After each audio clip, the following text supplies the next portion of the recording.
মাটির তলায় আলপনা আঁকছি। তো কেমন লাগছে তোমরা অবশ্যই কমেন্ট করে জানাবে। তোমরাও যদি কেউ এরকম মাটির থালায় আলপনা নিতে চাও তো অবশ্যই তোমরা অর্ডার দিতে পারো। তোমাদের স্পেশাল দিনের জন্য আইবুড়ো ভাত, তারপরে জন্মদিন, তারপর ভাত কাপড়ের দায়িত্বে যে থালায় সাজিয়ে দেওয়া হয়, তো এইরকম স্পেশাল দিনের জন্য তোমরা এরকম অর্ডার দিয়ে করতে পারো। তোমাদের সাথে কথা বলতে বলতে প্রায় আমার কলকা আঁকাটা হয়ে গেছে, থালার মধ্যে আলপনা আঁকা।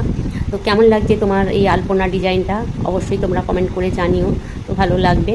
আর তোমরা ইউটিউব থেকে দেখলে তোমরা সাবস্ক্রাইব করে দিও, আর ফেসবুক থেকে দেখলে ফলো করে দাও। এই থালাটা প্রায় কমপ্লিটের দিকে। এই থালা কমপ্লিট হলে একটা বাটি আর গ্লাস আছে, ওটাও আমাকে করতে হবে। তো হাতে সময় এখন পাচ্ছি না, আবার সময় পেলে আবার ওই বাটি আর গ্লাসটা নিয়ে বসবো।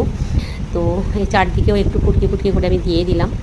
আর এটা একটুখানি দিলাম, দিকটা একটু ফাঁকা লাগছিলো, তাই একটা ছোট্ট করে একটু আমি ডিজাইন দিয়ে দিলাম। কেমন লাগলো অবশ্যই জানিও।